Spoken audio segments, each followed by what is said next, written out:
this fall I read that nobody's watching the NFL anymore. Yes? True? Why? Well, it's certainly not true that nobody's watching the NFL, but I'm also not sure that television is being saved by sports. I think there's a lot of good things going on in the entertainment business and television business, and we'll come to that. But look, I think certainly the NFL ratings were down, but they were down in different degrees at the beginning of the season. Some networks down more than others, et cetera. And actually, just over Thanksgiving, on Fox, the Cowboys Redskins game was the highest regular season rated game we've ever had in Fox's history with the NFL. So I think some of it may be down to game selection.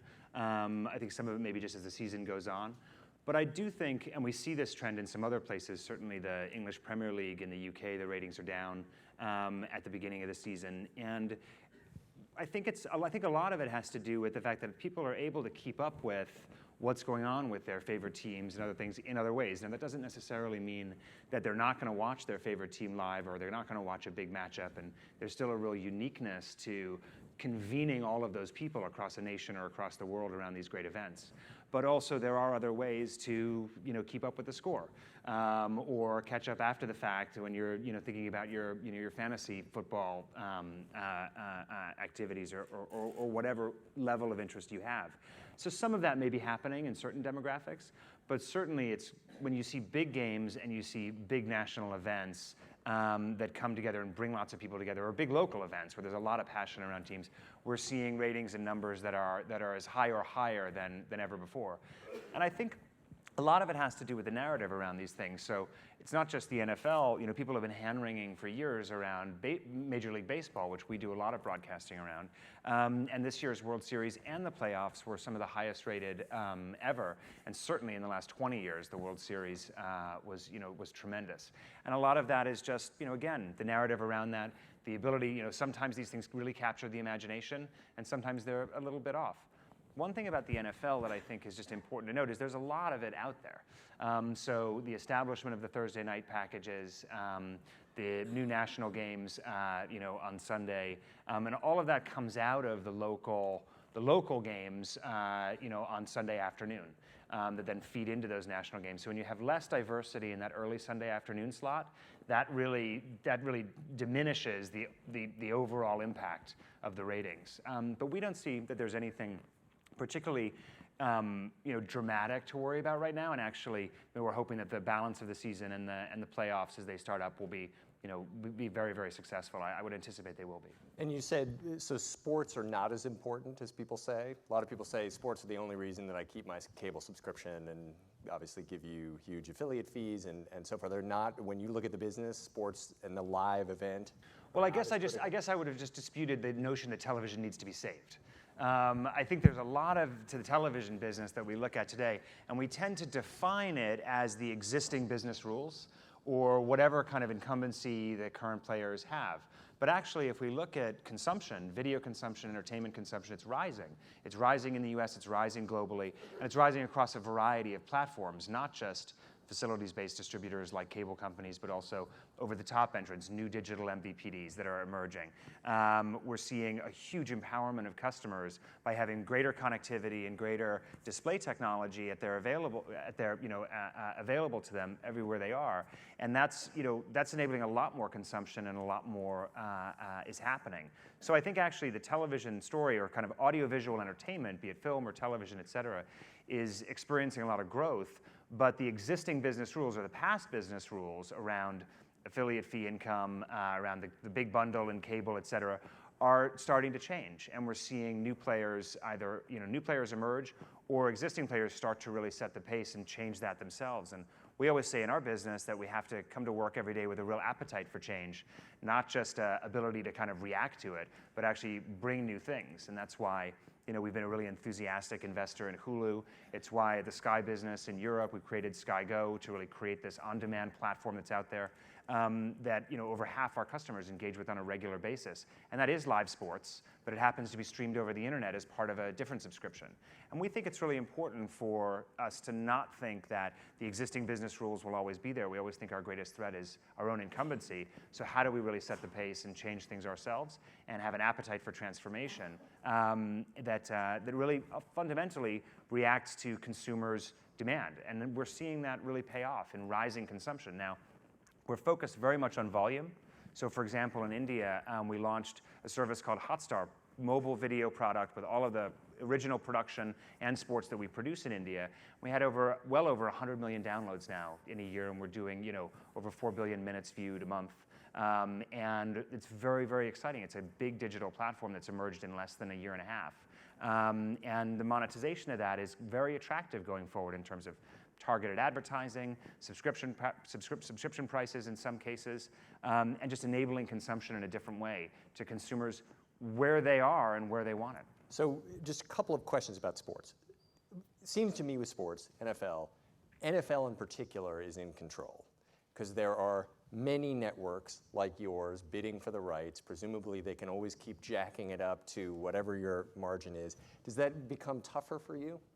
Look, I think there's no question that sports rights costs are something that need to be managed. And anyone who's in the business of sports distribution or broadcasting or production, we need to think about the choices that we make. And there are some rights, there are some games that you say, okay, I think I can make a good return on that, that's the right thing to do. And other times you walk away from things. So there's no, I don't think there's anything that's necessarily must have. It's a question of value and how you think about the business that you can build around it. But certainly sports cost inflation has been something that we're very mindful of, but we also try to just make those choices. So for example, we weren't the top bidder, and we didn't get any of the packages for the Thursday night NFL product because we were very happy with what we had on Sundays and thought that was a really good place to be. We've taken the same approach with a lot of the European soccer product that we distribute in Europe, where you just have to make some choices. We stepped away from the Champions League in Europe, and that was the right choice at the end of the day because the prices were a bit too high the last time. So everyone just has to make those choices. I would say that it's not just the NFL, which is obviously the leading kind of national franchise here. But I think local sports are hugely important as well, and the passion that they drive in certain communities, and in sports that maybe don't get the national audience through their regular season, like baseball or like hockey and basketball, et cetera, in their local communities are enormously valuable. And our goal is just to make sure that we're paying, we're investing the right amount there, and then making sure that we can get a fair price from distributors for that. And so far, that's been reasonably successful. And have you found that the production around a game is important to ratings?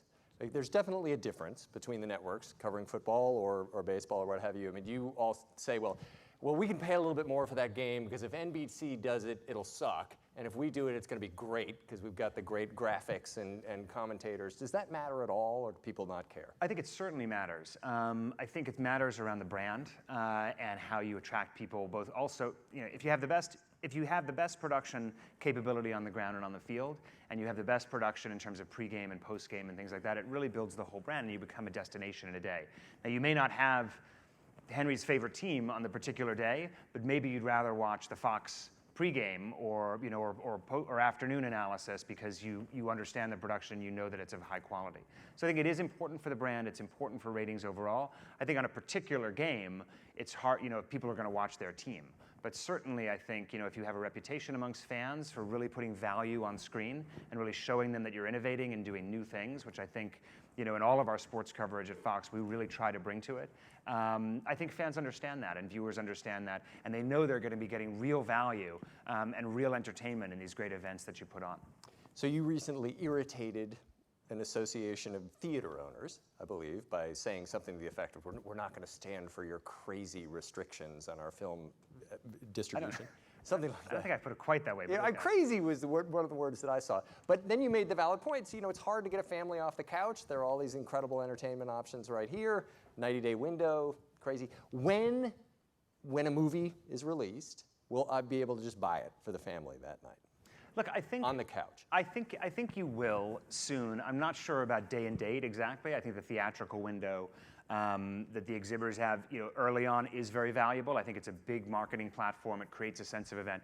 And some filmmakers who are our partners who are making these films really insist on them. They love having that big screen experience, et cetera. And I think customers love having that big screen experience. But that said, the way we look at sort of the entertainment business is that everything is ones and zeros at the end of the day. You have ubiquitous connectivity everywhere. You don't really have limitations in terms of the physics of distribution. So what you have to do is adapt your business rules to be able to make sure that whether it's pricing to the consumer, so you have a premium priced window that's closer to the theatrical window, or in fact day and date eventually, which I assume it will be. Those are the things that I think need to be kind of out on the table, and we need to be getting into it. And we are, internally and with others, in discussions around those things. We think that things are changing, and I've seen some of our competitors start to say the same thing. So I'm not too worried about being controversial in the area. I think the reality is that customers, it's the same in TV at home as well. Customers don't really care about the business rules that somebody had 10 years ago that set up these windows in a certain way. They understand that there aren't any limitations on distribution. They understand that it's possible for them to have these things. And it's a question of us making things more available, not less, but also pricing them accordingly so that the value of that immediacy or the value of certain windows can grow. VR, Jessica just talked about the opportunity. You're obviously experimenting with it in terms of storytelling and others. Is it promising? Is it the next big fad? Is it 3D TV? What is VR? I think, gonna be? well, I think 3D and VR are sort of part of the same trajectory, the same trajectory that we've seen in place for a long time. If there's kind of two things that I think you can rely on over the long term is, and we have been relying on, is number one, you have, this question of connectivity, of high-speed connectivity. People can get entertainment and get audiovisual content in any way and everywhere, and that's definitely true in many developed markets. It's becoming more and more true in emerging markets. The second thing is really about the nature of storytelling, and actually we're seeing technology kind of march forward from in the old days when we had the silent movies, then we had talkies, then we had color. And people experimented with storytelling all the way through, just as with 3D. When the real capability emerged to be able to do this with 3D and computer-generated images, filmmakers like James Cameron were able to really set the bar in a new place. We're seeing in the future, I think, entertainments that are going to be indistinguishable from reality, and we're just going to slowly march towards that place. And VR is a part of that. It's fundamental to it. I think the challenge for filmmakers and for storytellers is how you tell stories in VR, how you direct the attention of the viewer, what's the function of narrative. And there's a lot of investment going into both the technology to enable that, to go from, for example, cameras in the middle of the room that look out everywhere to cameras everywhere that create a space in a different way, the same way that, for example, bullet time was created when they made The Matrix. So all of this sort of storytelling technology is being invested in.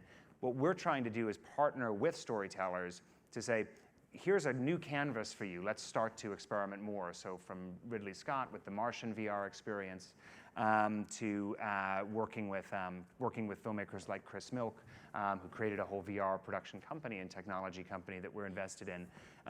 We think it's a really ripe place to start to experiment, but we have to understand that we're still in the very early days. This is like having sound for the first time, and people don't really know exactly how to use it, and it'll take some time to get there. What you want to avoid, I think, is just assuming that everything is a game. Clearly in games, this is a very interesting area. In narrative storytelling, I think it's a little more complicated. Actually, in documentary storytelling, I think it's very powerful. If anybody's watched some of these things, there's been a bunch of great VR done out of the refugee camps and places like that. That's enormously powerful because it has the ability to really transport you and create empathy in very, very different ways. So you've seen stuff, like that's a good example. What about in fiction, where it's actually better? Like you would say, that's great. I would pay more for that. I'm going to strap on the glasses. Yeah, I think mostly in that area we've been in shorts, right? So it's been around stories that we understand or we want to explore an environment. The Martian VR experience is a good example of that. But from a long-form perspective, I think it's just a question of time. I think it was a pre-VR, I guess, but I think Avatar is a really good example. When Avatar came out and was in 3D with new 3D technology, people felt that immersion was very, very powerful. And I think it's just a natural step forward from there to create a total immersion. Let's talk about Fox News. Is Fox News fair and balanced? Yeah, look, I think the important thing about Fox News is that there's a real difference between the news reporting and news gathering and the opinion shows, the sort of talk shows that kind of populate primetime, and I think get people most excited, both excited, both fans of and wringing their hands about it. It's certainly provocative, the opinion shows, but they are opinion shows, and they're labeled that way, and that's the way it is. I think the news reporting, actually, in every study and third-party study has shown this, is as balanced, if not more so, than anything out there. And I think if you watched, the coverage of, the news coverage of this election from, reporters like Bret Baier or Chris Wallace, the debates that were, manned by, Bret and Chris and Megyn Kelly, I think it was absolutely fair and balanced, and I think it was, tough on both sides. But that news reporting, I think was very, very strong. But it's really important to understand that distinction between, primetime sort of personality-driven opinion shows and the more general news coverage that happens around breaking news, around the big political live events, and other things like that. The opinion shows, though, definitely seem to be of one view. I mean, would you hire Rachel Maddow, for example? Say, opinion. Look, I think the leadership at Fox News, makes decisions around how they hire and what they do. I try not to get too much into that. Do you get into it at all? But I don't think it is necessarily of one view, and I think the contrast between a Bill O'Reilly and a Megyn Kelly and a Sean Hannity and a Tucker Carlson, and during the election, Bret Hume, I think there's a high contrast amongst all of those shows. And so you don't get involved at all. And this is something, you live in the city. I'm involved in I'm obviously involved in the business. I'm the chief executive of the company, but I try not to get into, and I don't get into, sort of editorial decision making around the place, because we want to have independence of views, and we're actually very passionate about independent editorial control of Fox News, but also of things like National Geographic, which we just acquired last year.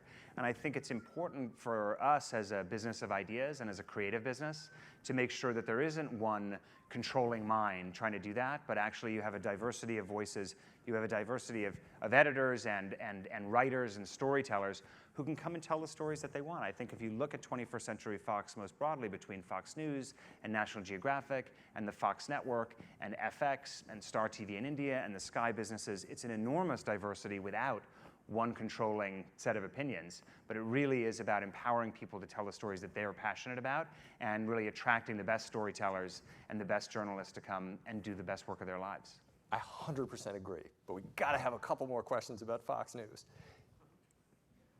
The understanding was that part of the Fox News positioning and view of the world was in very large part due to the former boss, Roger Ailes, who is now gone.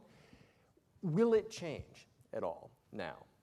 Well, I think you've already seen, it's hard to tell right now because you're in the middle of this big political cycle, but I think definitely there's a desire to break news. There's a desire to really focus on the news side of it, but also to make sure that the best, the personalities that are in prime time, the people that are there, and new figures that are going to come through are engaging and exciting and connecting with the audience. I think it's not really a question of saying you're going to pivot from a perceived political bias one way or another. It's actually a question of just developing the product and attracting the best talent that you can. Is it and really I think you'll perceived? see that evolve. Can we just say? No, I think in the opinion shows, I think it's perceived and accurately so that this person feels this way and this person feels that way. But I think you also have to look at what the counterfactual is, right? So the whole notion of Fox News in the early days, before anyone ever thought it could be successful, was actually that you had kind of an ingrained, there was one bit of groupthink in general kind of television news over there, and how could you provide balance, and how could you provide an alternative to that? And I think that's important generally, to have that diversity of views out there. And it's been, we should say, spectacularly successful as a business. News is generally a tough business, even on television. Yeah, and very much so. Fox News is not only the highest rated, but gushes cash. It's tremendously successful. So that's great. And I mean, now that Fox News has had the advantage, one might say, that it's always been the opposition network. It's taking the view of, hey, the liberal left is in charge. We can shoot at them all day. Is that good for ratings? Like now that was that true from 2000 to 2008? Well, recently. So is it different now? I mean, if you look at the 20-plus year history, right, you've had very different shifts in the politics in the United States, and I think the goal for anyone in the news business, I think, is to make sure that you're you're presenting the news, that you can deal with breaking news, you can cover those stories, but also you're providing different perspectives. And I think over time, as the audience shifts, one way or another, you just have to consistently be putting a good product on air. You have to be investing in production, investing in pacing, investing in the way these shows work, the dynamics of the personalities, and that's something we'll continue to do. But it's not I think the idea of saying it's always been in the opposition or it's just not borne out by the facts. And actually what it is a lively product that's on screen, very engaging for viewers in news and opinion. And that's been a really successful formula. Tremendously. 15, 20 years ago, you're 21st Century Fox, a huge global company now. But over the last 15 to 20 years, you've been basically dwarfed by these Silicon Valley companies that have come along, Google and Facebook, and now some of the OTT companies and so forth, not dwarfing you yet. But how do you view them? Like, how do you make decisions with respect to them? Do you just sort of ignore them? They're in a different business. How are you working with the new digital upstarts? Well, some of them, I wouldn't call them upstarts. I think you have sort of this, you have a set of companies there that are in a variety of different businesses. I mean, it's a tricky one. I think when you and I first met in the 90s, there was this whole notion of all these digital businesses. It's all media. Everyone has to have a portal. Everyone has to be in e-commerce. Everyone has to be in these things. I think for us, the key thing has been to focus on what we do. Fundamentally, we're a creative company. We're a company of storytellers, and we've just been able to, and I think been successful at it, continue to invest in it and grow the business as we've gone along. And we have to understand that we're not in the ride-sharing business, or we don't make phones. And there are bigger firms out there, and some of them can create platforms for us that are tremendous. We do a ton of business, for example, with Amazon. We do a ton of business with Apple. We do increasingly a lot of business with Facebook. And what does that business look like? Well, we sell product there. We sell and distribute product at a pretty high volume. Linear networks, shows? With Amazon, it's more, film and television shows, and with Apple and iTunes, similar. We were hopeful that that Apple would get into this sort of television brand distribution business, where you have kind of subscription video on demand bundled together around these television brands, much like DirecTV Now is doing, much like others will be entering that space, like Hulu will be doing in the new year. And I think that's going to proliferate. But we do a lot of business there. And with Facebook, it's more around distributing shorter form product, kind of gaining reach for various bits of content, and actually doing a lot of work with Facebook and Google around monetizing that better. And that's actually been pretty productive. You kind of go, sometimes it goes better and sometimes it goes worse. But we try to work with the broadest set of partners we can to be able to make our product more available rather than less.